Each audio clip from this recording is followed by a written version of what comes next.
What's up, guys? Chris Review Cave here, and I'm doing a chapter review for chapters 173 and 172. I messed up on the order of that sentence, but whatever. So, as I stated in previous videos, I was unable to do weekly reviews last week for a bunch of different manga chapters. So I'm doing double down reviews to do catch up, so I won't have to do this every single week.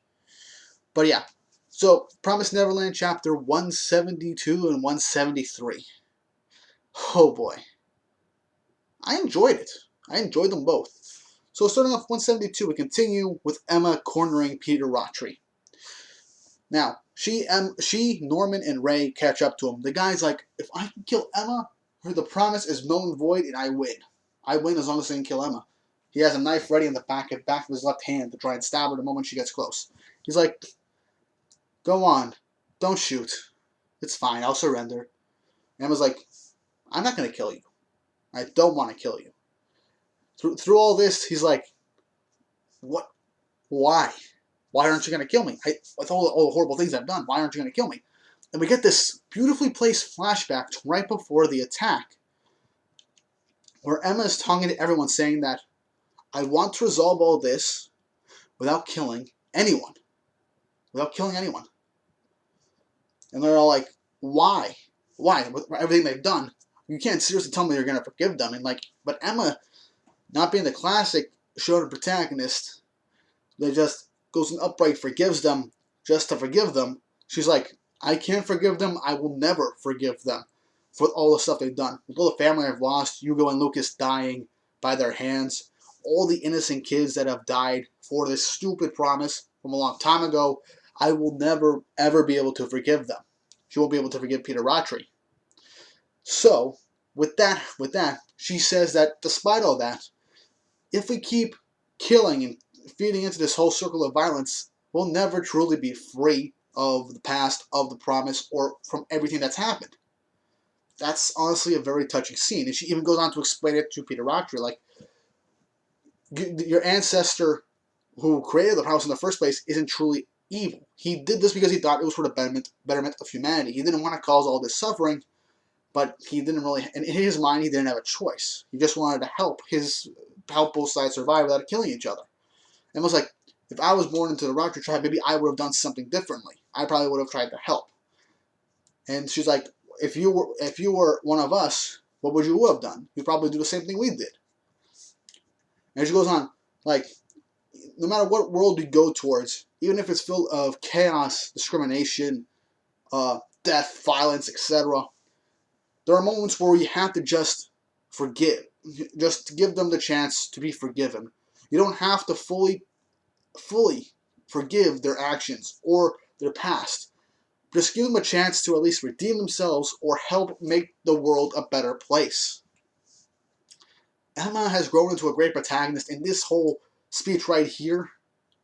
This whole thing of being like, I don't want to solve this with violence because if we keep doing it this way, it'll never end. That is pure gold. I love this. Emma makes this whole series work. Emma's the best protagonist I have seen in the more recent manga in a while. I really do love Emma's character. She was a great protagonist, and this solidifies it right here, right now, within this chapter. Now, Peter is kind of thrown for a loop. We do get to see her talking to the rest, saying that, saying all this stuff like, we have to just forgive. We have to forgive them. We don't have to, full on forgive everything they've done. But we have to give a sense of some sort of forgiveness so that they can move past all this and make things better. Everyone is kind of, hesitant to this, but they're like, okay, if this is the only real way to do all this, then all right, we're with you, Emma. We'll do it. So that is something really great. I do appreciate the fact that they are willing to help Emma out like this and actually willing to forgive all the atrocities that have been done to them, this cruel hand of fate. And by the end of the chapter, Emma's like, we all want to be free. We all want to live together in peace. Peter Rattray, be free with us. Let's all live. That's how this chapter ends. And the next chapter is great. Now, look, I know everyone wants to shit on Peter Rattray for being a horrible final villain. For all we know, he might not be the final villain. But either way, he's not exactly the best villain out there. But this latest chapter, 173, somewhat redeems him in my eyes, at least a little bit. Not by much. A little bit. So, for a good chunk of this for roughly half the chapter, it's all one big flashback for Peter Rattray and going back to his brother, who was in charge of the Rattray clan before. So, throughout all this, they've been taught that their families managed to divide both worlds in peace and harmony and develop the farms and stuff like that, to try and keep the balance and peace between both worlds. And that's how they've been raised, that their ancestor was a hero among heroes. But then, the previous clan head, Peter Rattray's brother, found an old confessional document stating what really happened with the promise, saying that the original Rattray, who made the promise, sold out his allies, killed them, gave their descendants over to the demons, so they can be pretty much bred for the farms, so they can be constantly eaten and stuff like that. He was horrified to hear this. He was physically and mentally shocked and disgusted at the fact that his clan did something so atrocious.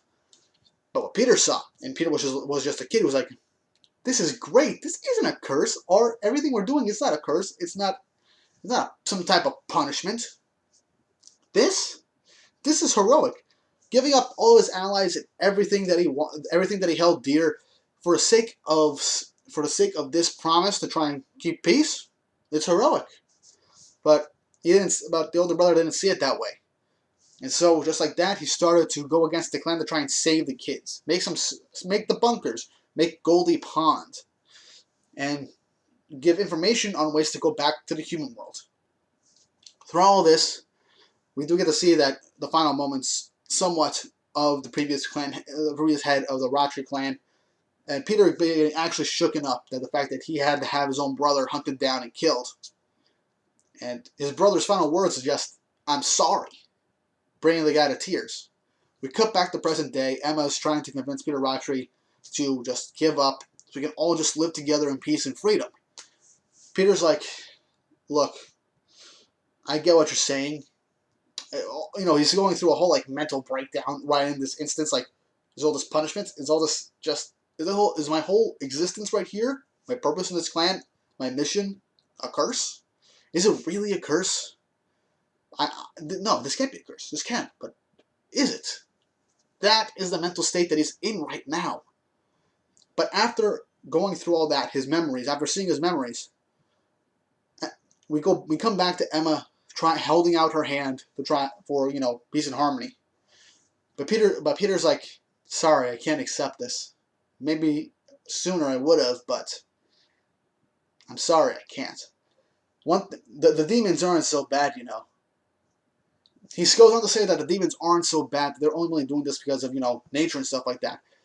Demons are we're basically made to be humanity's to be a mirror of the humans, essentially, at this point. They're literally the mirror image of humans. Basically going to say, humans can be just as horrible and atrocious as the demons. Maybe even worse. So, good luck with all you're going to have to do. Let's see how you guys can handle the human world. See if you get integrated back in. Then, in the final panels, he gets his knife, points it toward his neck, and says, basically saying, good luck to what you're going to do, but I can't follow you there. Goes to stab his neck. Emma screaming out, "Peter!" And then we see blood spattering, which means he just killed himself. Peter Rattray is dead. Or so we think. For all we know, someone could have gotten in the way at the last minute to stop the knife from hitting him in the throat or something. Because one big major rule in anime and manga, or fiction in general, unless you see the body down dead, they're still technically alive. So we could see Peter Rodri still alive, or maybe he actually did die. Honestly, I think him killing himself in this instance is a good way for the guy to go out, because he's not a fighter. He isn't a fighter. Emma probably would have been able to take down Peter Rodri anyway, due to the fact that she's survived in the wilderness so long and fought so many demons that were faster and stronger than her. And she's really smart, possibly even smarter than Peter Rodri at this point, due to her intellect, and she's honestly better at strategy now over the past since it's been about 2 years at this point. So yeah, I do see Peter Rodri dying at this point. And like I said, this chapter didn't completely redeem the guy's character. I still think he's a horrible villain, horrible antagonist, but he's not as bad as I initially thought, thanks to this recent chapter going into his backstory. So it kind of helps with where his mind is at. You know, spoiled brat thinks that his family is this big, noble force that brought peace and stuff like that. And even though his ancestor did such atrocious things and horrible things, he still sees analyze him as a hero. His older brother didn't. Went against the clan's beliefs and system. He ended up having to hunt down his own brother to kill him, so try to keep the system the way it is. So yeah. But with all that said, these are honestly a pretty good set of chapters. I really did enjoy this, and this arc of Promised Neverland, while Peter Rodri isn't the best villain, obviously, like I keep mentioning, it is still a really good arc. It's a honest-to-God real arc that I am enjoying to read every single week. The twists and turns are really great, and I can't wait to see how Promised Neverland eventually wraps up. And that's all that's going to be for this video. This was originally going to be a bit longer, but since not too much happened in the first chapter, and this chapter didn't have all too much as well for me to like fully elaborate on it, to make it like a half-hour video, which I was honestly kind of afraid it would happen. Overall, this wasn't that bad. It was a good chapter. The arc's winding down pretty nicely now. For all we know, one final surprise big bad could show up or something like that, but for now, Rodri's gone. All that's left is to find out what Emma's promise could actually be. One thing I did like that I forgot to mention in the previous chapter was that since Emma did say that we'll do this without any bloodshed, it wasn't just for the humans, it was for the demons at Gracefield also. All the demons that we've seen getting shot and hit with toxins and stuff like that, they were all alive. So this is honestly a really good thing. Emma's choosing to finish off the final battle without anybody dying. And that is honestly really great. Emma's grown into such a great protagonist, and I'm sad to see the series end. But at the same time, I can't wait to see how this series is going to end up ending. But yeah, great chapter, great arc at this moment. If you guys like this video, leave a like, subscribe, click the notification bell for more videos, and follow me at the Official Review Cave on Instagram and Twitter for updates on when new videos will end up coming out. With all that said, hope you guys have an awesome day.